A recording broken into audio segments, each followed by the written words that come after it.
May the 9th, 1940. A little French town with little French children. A town in the Ardennes, not far from Germany, which is at war with France. But things have been quiet. Until now. So the children continue to line their clogs up neatly, and their school teacher says, "Today we'll learn a nice song to bring peace back to us." Round, round, round go the puppets. This will be their last class.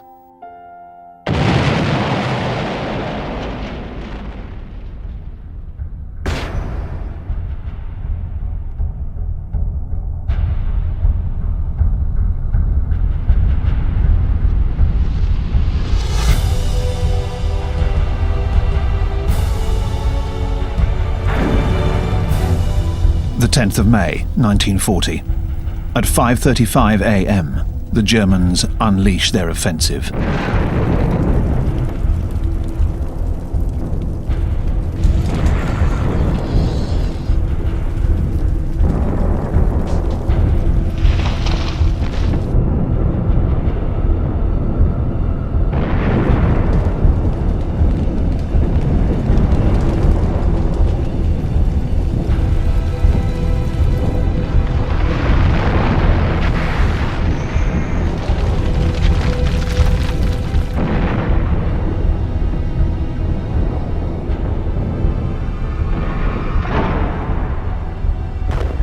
German paratroopers are dropped into Holland. They are the vanguard, the first of 3 million invaders. The Wehrmacht marches into Belgium. This is Hitler's decoy. The Germans pretend they're going to attack France through neutral Belgium, as they did in 1914. The French General Gamelin, Commander-in-Chief of the Allied forces, is confident. He has everything covered. He fine-tuned his strategy during the phony war.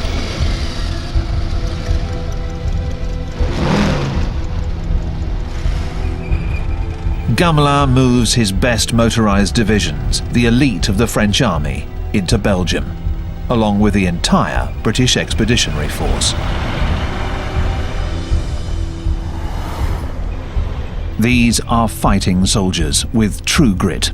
They will stop the German advance through Belgium. But Hitler, in his headquarters, is gloating. His decoy worked. He exclaims, "I could weep for joy." He instructs Field Marshal Goering, who commands the Air Force, not to bomb the French columns, to let them proceed deep into Belgian territory. And he attacks them from the rear. His real offensive will be through the Ardennes. According to the French High Command, no tank could ever get through those densely forested hills. But nothing stops them, except their own traffic jams.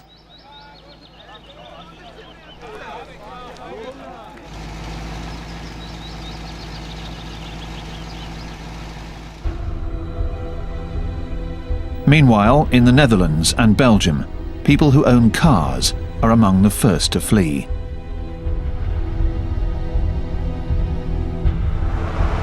Everyone is suspected. A so-called fifth column is feared, spies working for the Nazis. The Germans continue their diversionary tactics, invading Belgium with specially trained airborne forces. The sappers belt out their song from the campaign in Poland. The girls will have to wait, comrades. It's time to go, comrades. On the 11th of May, at daybreak, they are dropped into Belgium. Their goal is to capture the linchpin of the Belgian defense system, Fort Eben-Emael, on the Albert Canal, which is reputed to be impregnable.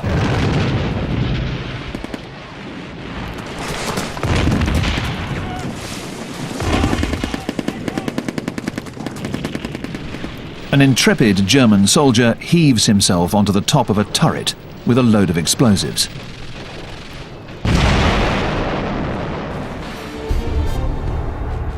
The conquerors stride through the ruins of Fort Eben-Emael, the key to Belgium.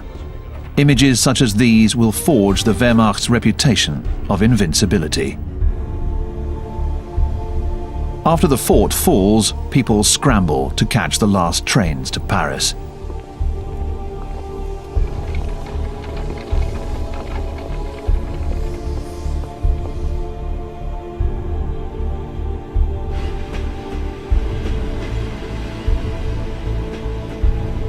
In the French capital, the Red Cross is swamped. Belgian refugees are transferred to cattle cars heading south.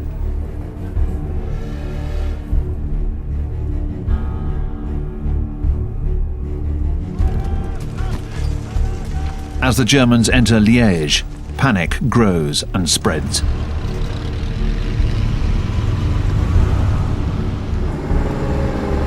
Faced with such a show of force, there are only two options: obey or flee.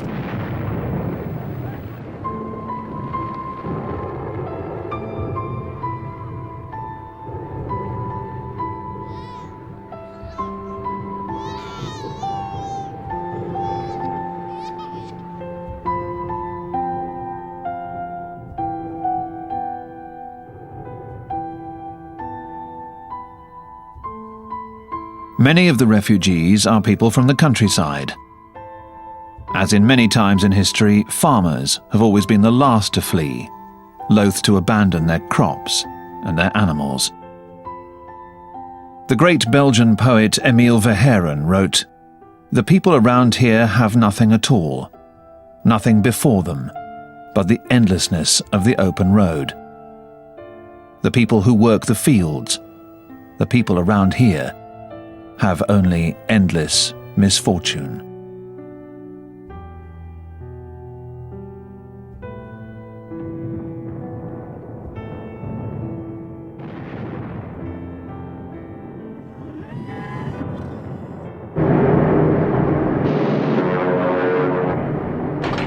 The Germans unleash their aerial offensive, destroying strategic crossroads, airfields, refineries, and fuel supplies.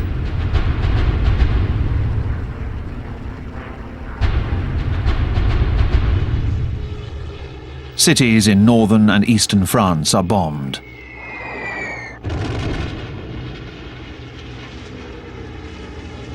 The French are now facing the reality of modern warfare.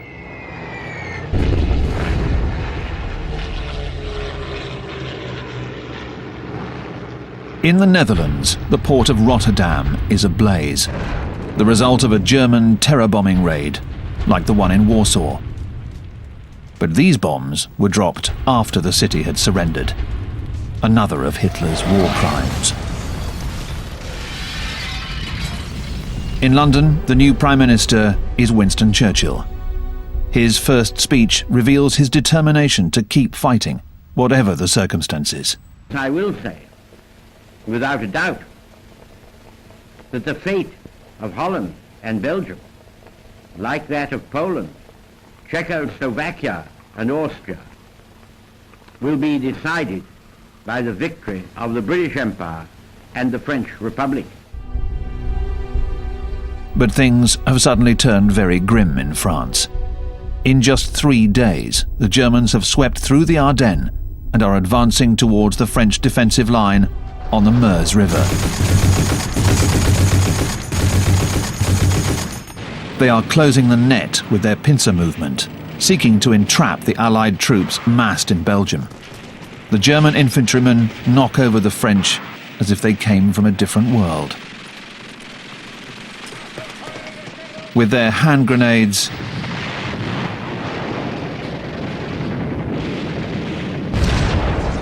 machine guns, and with their sleeves rolled up, they take the town in 1 day. Sedan, the key to the Ardennes, which was already terribly marked by the French defeat in 1870. But the real obstacle for the Germans is the Meuse River. On the night of the 13th of May, they bring in beams to build bridges. The French fight back. But the Germans neutralised the French artillery, and the next morning their sappers finished the bridge, galvanised by their general, Guderian, a 52-year-old Prussian, a great armoured warfare strategist, using tanks to strike with force, daring and speed. The Blitzkrieg, or lightning war, should not give the enemy time to react. First, the tanks, followed by infantry and backed by aircraft, especially the Stukas. The Stukas, dive bombers equipped with sirens. Resisting the intense pressure of the descent, their highly trained pilots released their bombs at the last minute with lethal precision.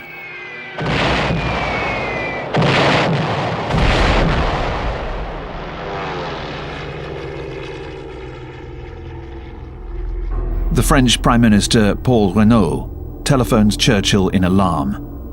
"We have been defeated. We have lost the battle." The French generals are at a loss. They are unable to react to the situation. With the Allied forces tied up in Belgium, how can they stop the Germans from advancing?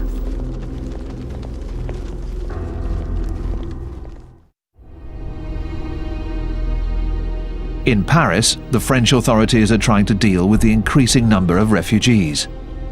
People from Belgium and northern France are pouring into the city.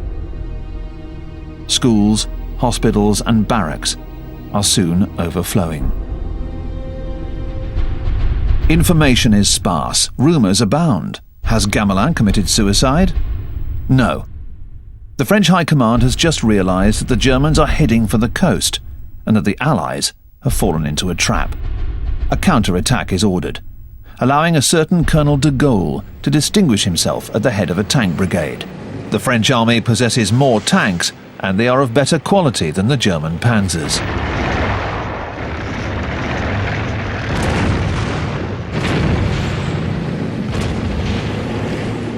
But without any reinforcements or aerial support, the French tanks become prey to the Stukas.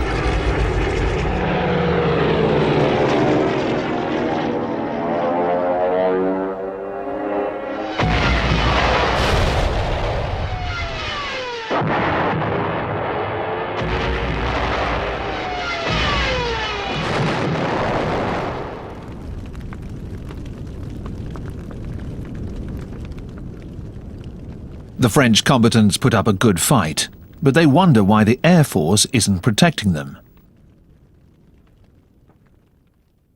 Poorly prepared and with fewer planes, the French pilots are heavily outnumbered by the Luftwaffe, but they fight courageously. Dozens of German pilots are shot down and taken prisoner. Some of these pilots will be returned to Germany when the armistice is signed, and will then join the battle against Britain.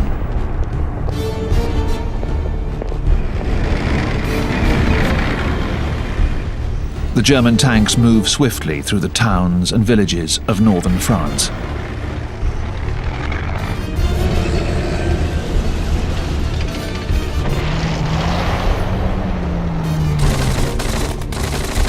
Valiantly, the French try to slow the German advance. The Germans crush any pockets of resistance.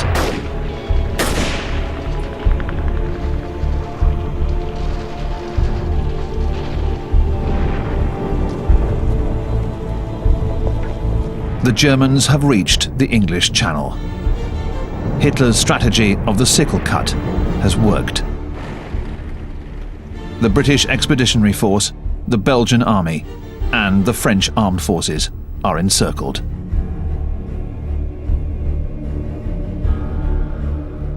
The Belgian king surrenders, along with his army. The British Expeditionary Force withdraws towards the coast, leading to the final collapse of the Allied armies. In Paris, the French Prime Minister Paul Reynaud dismisses Gamelin and finds a new saviour, General Weygand, 72 years old, one of the artisans of the Allied victory in 1918. To bolster morale, Reynaud names another World War I hero as vice premier, 84-year-old Marshal Pétain, who will soon turn his back on Renault's policies. Weygand has no choice. He too is forced to order a full retreat towards Dunkirk. Hitler lets them go.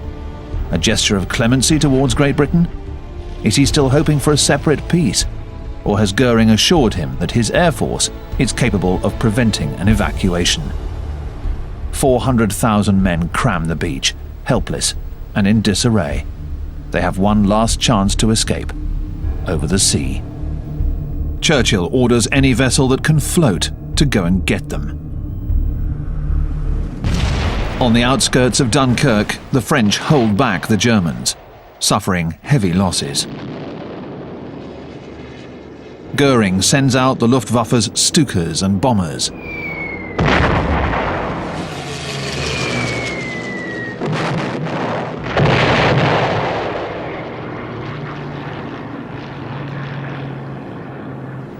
"218,000 British and 120,000 French troops are successfully evacuated.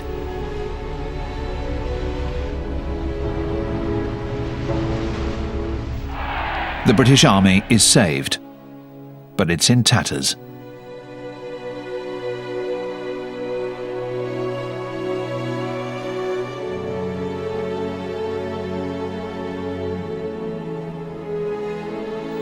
The French will be sent back to France in a final attempt to defend their country.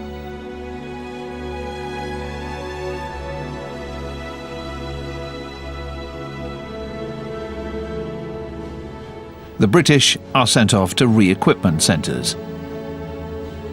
All of Great Britain hails Dunkirk as an extraordinary feat. Churchill, however, puts it into perspective. With lucidity, he says, "Wars are not won by evacuation." Even so, in those first days of June 1940, the Dunkirk spirit is born. The ruthlessness of this war and the destructive power of the Nazi enemy are now apparent to the British. Lightheartedness and humour give way to frantic efforts to mobilise the nation. On the 4th of June, Churchill, who is also battling the defeatists on his own side, speaks out. His tone is unforgettable. "We shall fight on the beaches, on the landing grounds, in the fields, in the streets, and on the hills. We shall never surrender."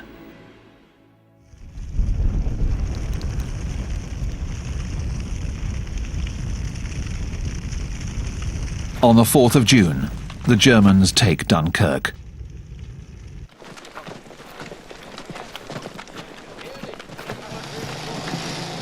A fabulous bounty awaits them, lavishly filmed by the Wehrmacht's propaganda units. The British forces have left behind almost all of their equipment.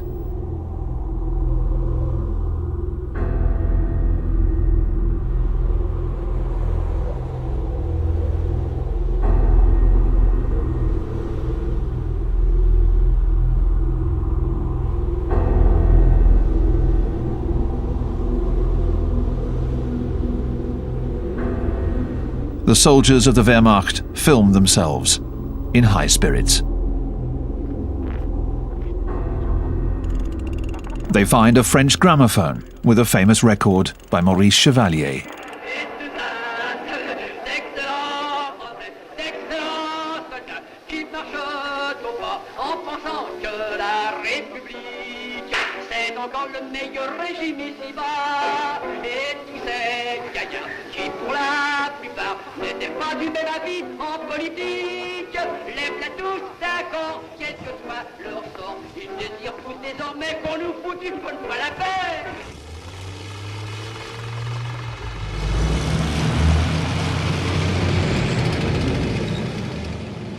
The offensive continues.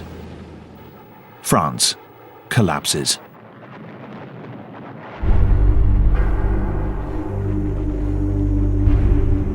But Renault and de Gaulle, who was Under-Secretary of State for Defence and War, want to continue fighting.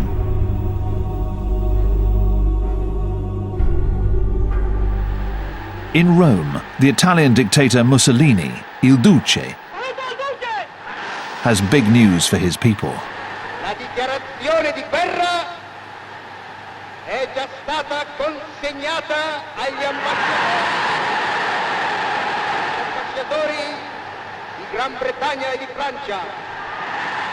Mussolini is hoping for his share of the spoils, the Rhone Valley, Marseille, as well as the disarmament of Corsica and Tunisia. The French say it's a stab in the back. Mussolini's offensive is cut short by the French Alpine divisions.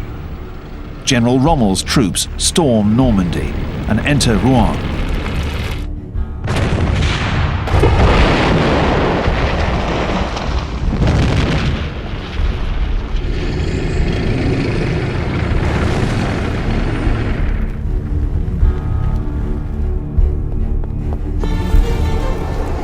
Paris is declared an open city. In other words, it's turned over to the enemy without a fight, in order to be spared the fate of Warsaw or Rotterdam. The government has moved to Bordeaux. The Germans are approaching the city. Rumours fly. They kill, they rape, like the Prussians did in 1870. The Parisians, abandoned by their government, flee. All of France takes to the road, a cataclysm that will come to be known by a biblical name: the Exodus. Millions of French men and women head towards the Loire, the last rampart. But there is no rampart strong enough against the Stukas.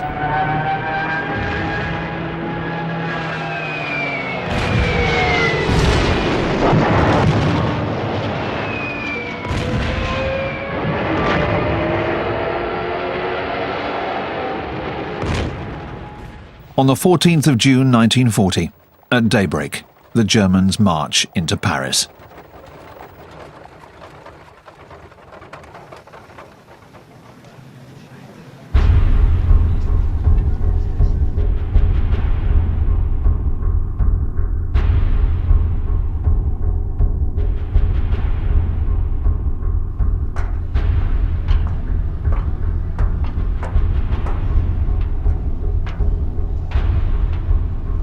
The Nazi emblem, the swastika, flies over Paris.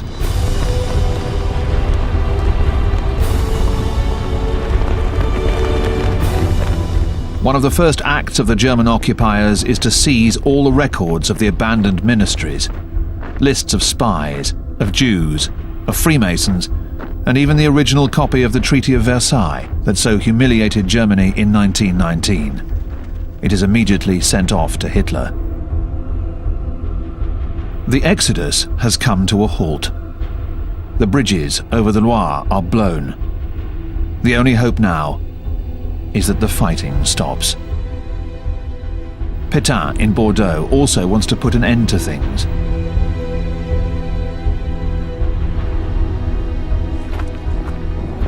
The Germans continue their relentless advance southward.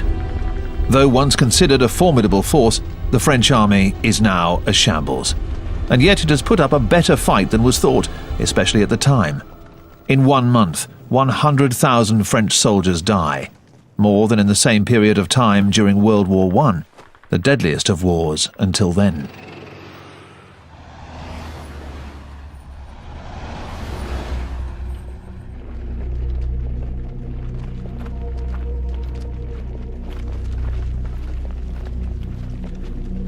$1,850,000 soldiers are taken prisoner, along with 36,000 officers and 176 generals.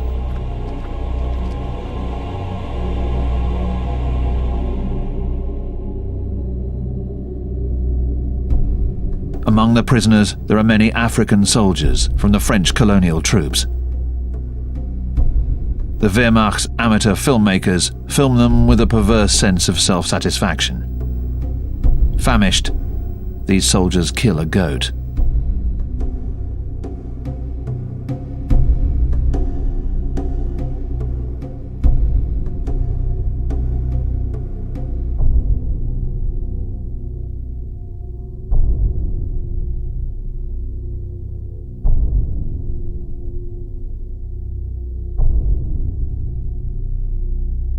German propaganda newsreels insist on showing repeated close-ups of their faces. The official instructions are to portray the degeneration of the French, who are forced to go to war with their slaves from their colonies. The original German commentary is revealing. Vor wenigen Tagen noch erklärte Chamberlain einem Amerikaner gegenüber, dass England und seine Verbündeten sich als Treuhänder der Zivilisation im Kampfe gegen mittelalterliche Barbarei fühlten. Das sind also die Treuhänder der Kultur. 3,000 African soldiers and officers from the French army will be shot and killed after they're captured. After 7 years of Nazi indoctrination, racism is rampant among the German soldiers.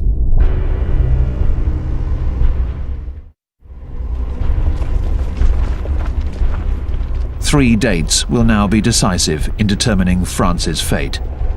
On the 16th of June 1940, Renaud is outmaneuvered by the Council of Ministers in Bordeaux, and he resigns.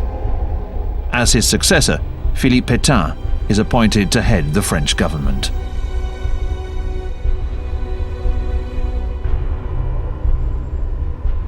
Place de la Bastille. Those who've remained in Paris listen to Marshal Pétain. The war hero at Verdun announces that he is seeking an armistice. Français, j'ai demandé à nos adversaires de mettre fin aux hostilités. J'ai pris cette décision dure au cœur d'un soldat parce que la situation militaire l'imposait.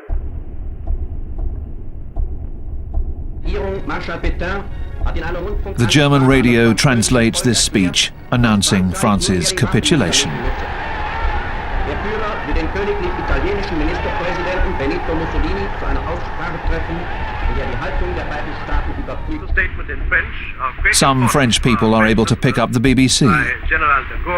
General de Gaulle has arrived in London. On the 18th of June, he denounces the armistice. A few days later, he records a new speech.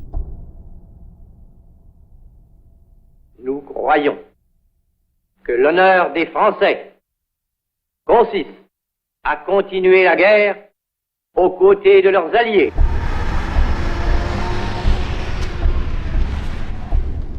Hitler receives a telegram of congratulations from Moscow.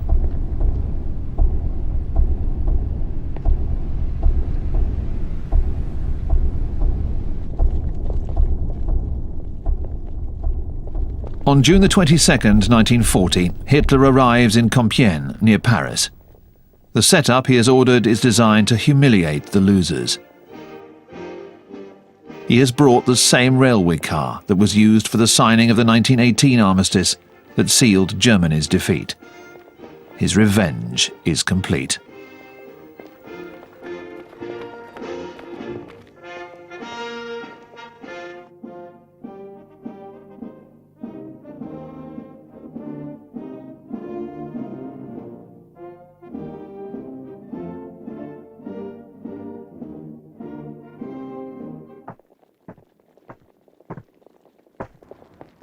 The French delegation is led by General Hunsiger.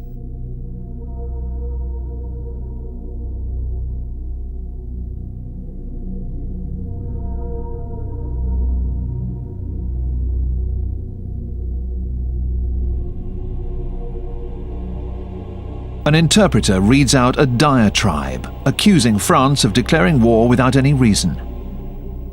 Hitler does not utter a single word. He stands up and leaves.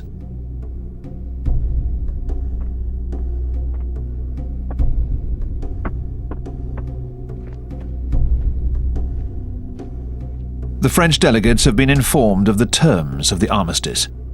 One of its conditions is that France hand over all the anti-Nazi Germans who have taken refuge in France. Hunsiger tries to negotiate. The Germans refuse. Hunsiger calls the government in Bordeaux. The German secret services tape his conversation with Weygand. Oui, mon général, c'est Hunsiger. Mais mon général, c'est fait. Oui, mon général. C'est fait. Je vous remercie encore de la façon dont vous l'avez fait. Mon général, oui, enfin, vous me comprenez, vous? Oui, je vous comprends. Afterwards, Hitler has the railway car taken to Berlin. In the final days of the Reich, he will have the SS blow it up with dynamite. Soon, the major symbols of France's victory in World War I will be mocked. Like here in Verdun, where 500,000 French soldiers were killed, to come to this 20 years later.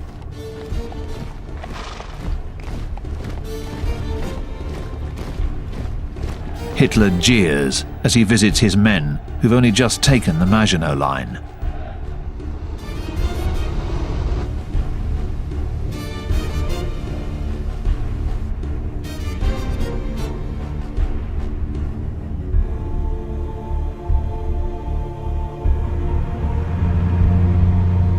He is more solemn when he enters Strasbourg and its cathedral.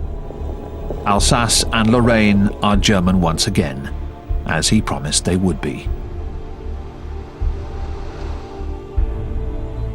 The spoils of the French campaign: 2,000 tanks, 5,000 cannon, 300,000 rifles, 4 million rounds of ammunition.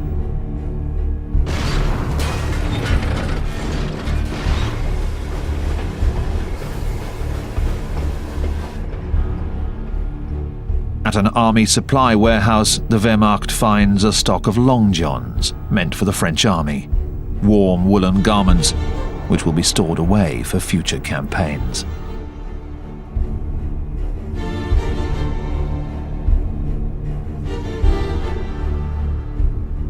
The spoils are the factories, the harbours, all the riches of France. It was the French who declared war. As a consequence, they will pay the equivalent of $100 million a day in occupation costs. General Hunsiger goes to Germany for the first meeting of the commission charged with applying the terms of the armistice.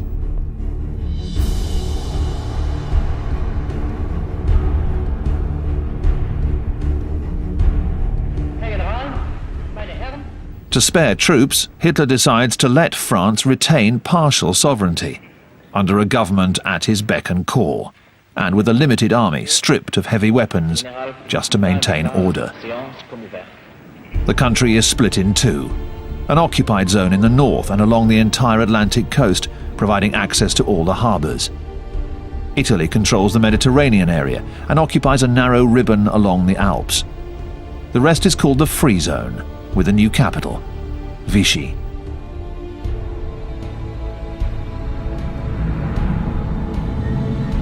This spa town has been chosen in part for its many hotels. In early July, Marshal Pétain moves into them, along with the government ministries. The atmosphere everywhere is abysmal.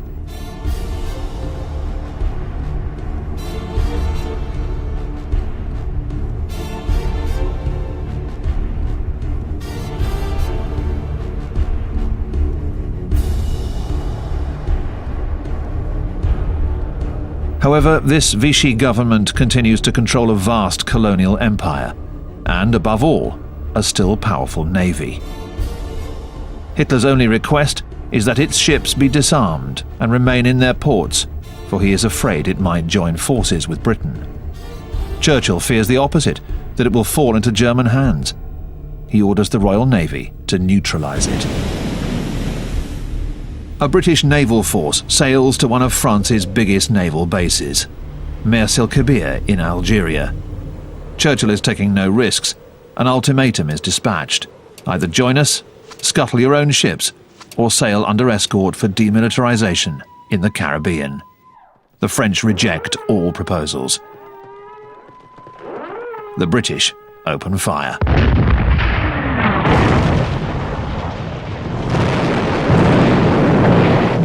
Two French battleships are heavily damaged, and one, the Britannia, is sunk. 1,297 French sailors are killed. Seeking to show his people, the world, and above all the United States, how determined he is, Churchill strikes out at his former ally, whose fleet could have helped the Germans land on British shores. 2 days after the attack, the Vichy government breaks off diplomatic relations with Britain.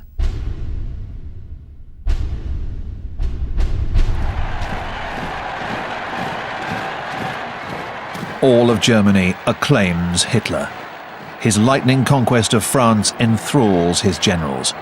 He sees himself as the greatest war leader of all time, on a par with Napoleon. And like the Emperor, no one dares to contradict him anymore.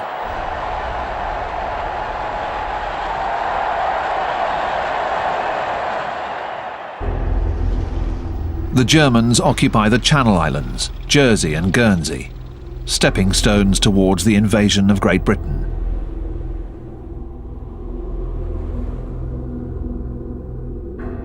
The British get ready for a German invasion, taking measures that might appear trivial.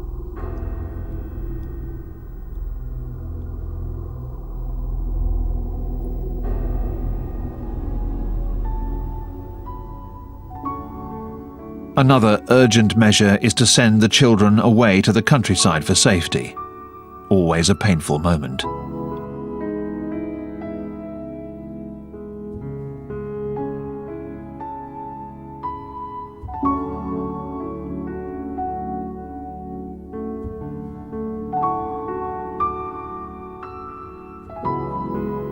Their elder sisters, their mothers and grandmothers join the war effort.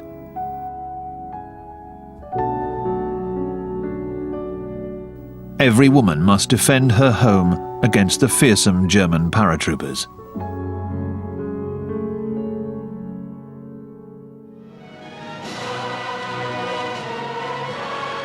The men join up as local defence volunteers for the Home Guard, even veterans of the First World War. The willing and able are mobilised while the army rescued at Dunkirk reforms. America supplies rifles, machine guns and anti-aircraft cannons, and everyone perfects their skills.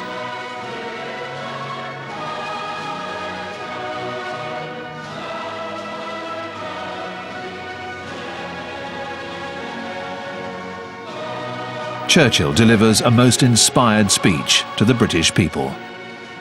The Battle of Britain is about to begin. Let us therefore brace ourselves to our duty. So bear ourselves that if the British Empire and its Commonwealth last for 1,000 years, men will still say, this was their finest hour.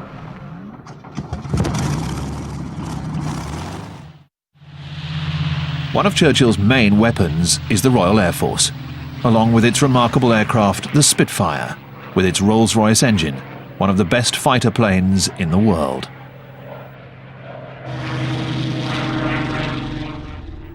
Britain also excels in the field of electronics. The British are the first to use radar for the purpose of defence. In the ops room, radar is used for detecting planes and guiding pilots towards the enemy.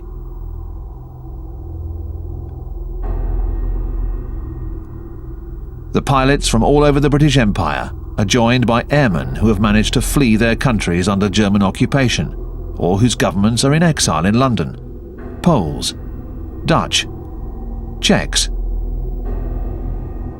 and the first of the Free French forces, along with de Gaulle. Many of the British pilots are Oxford and Cambridge students. One of them, Richard Hillary, later wrote, "We were known as the long-haired boys. We were disillusioned and spoiled. The press referred to us as the lost generation. Superficially, we were selfish and egocentric. The war demanded no heroics, but gave us the opportunity to prove to ourselves and to the world that, undisciplined though we might be, we were a match for Hitler's dogma-fed youth."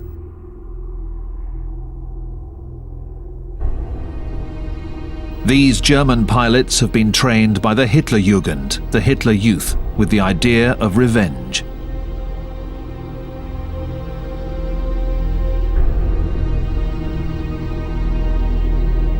They feel that they are invincible.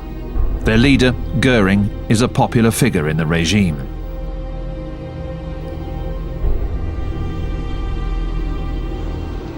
Goering, who is a man of luxury, often stays at the Hotel Ritz in Paris and turns the Luxembourg Palace into the Luftwaffe's headquarters.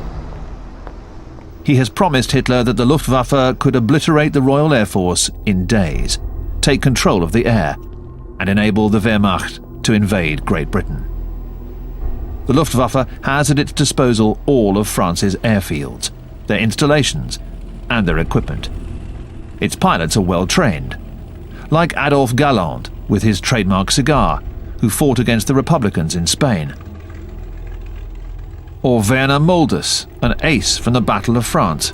He was one of the pilots shot down, taken prisoner, and then returned to the Germans. He is now part of the aerial offensive against Great Britain.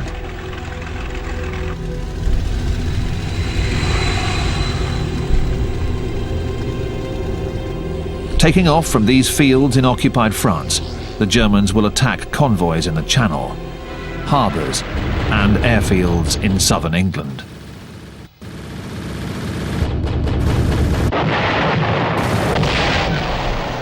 They will shoot down 500 British aircraft at the cost of 1,000 of their own.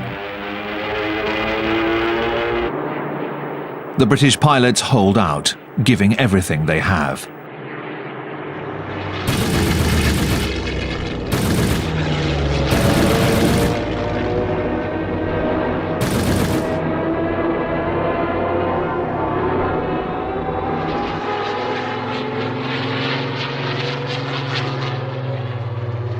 Churchill proclaims, "Never in the field of human conflict was so much owed by so many to so few."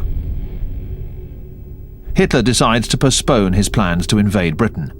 This is his first setback. His tactics now rely more on nighttime bombings. He says, the British will surrender when their cities have been destroyed. German bombers attack British cities like Coventry and London. This is the Blitz, daily bombings.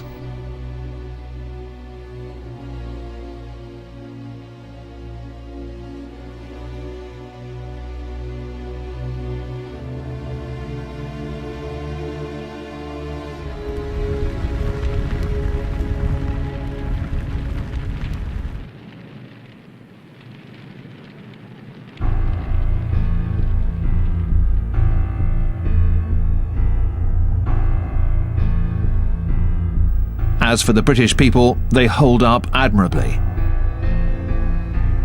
They dig shelters in the gardens of their cottages. And in London, they sleep in the underground stations and go to work the next day.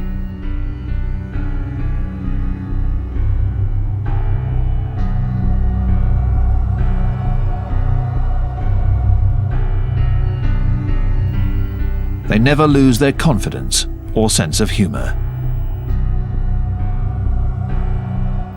Churchill says to the French, Ici, dans cette ville de Londres, que Herr Hitler prétend réduire en cendres, nos gens tiennent bon.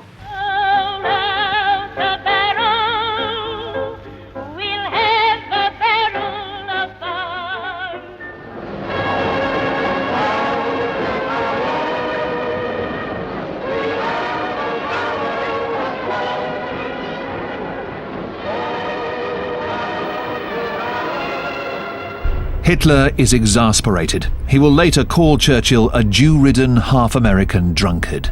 From now on, whenever he is thwarted, he will vent his spite against the Jews.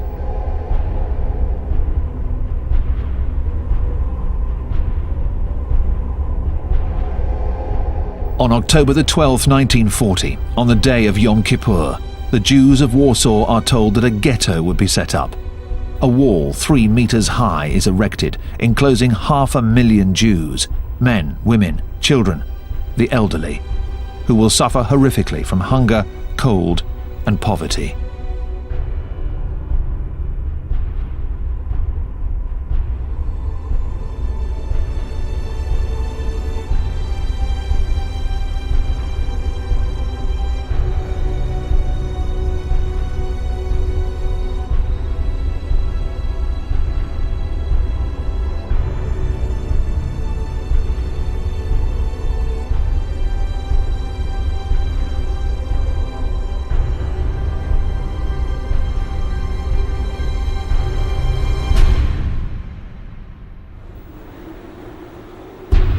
In his chalet in the Bavarian Alps, the Berghof, Hitler is filmed by his mistress Eva Braun as he celebrates New Year, surrounded by the children of Nazi dignitaries. He has another plan up his sleeve, another big gamble. His mission now is to conquer new Lebensraum, living space, to the east.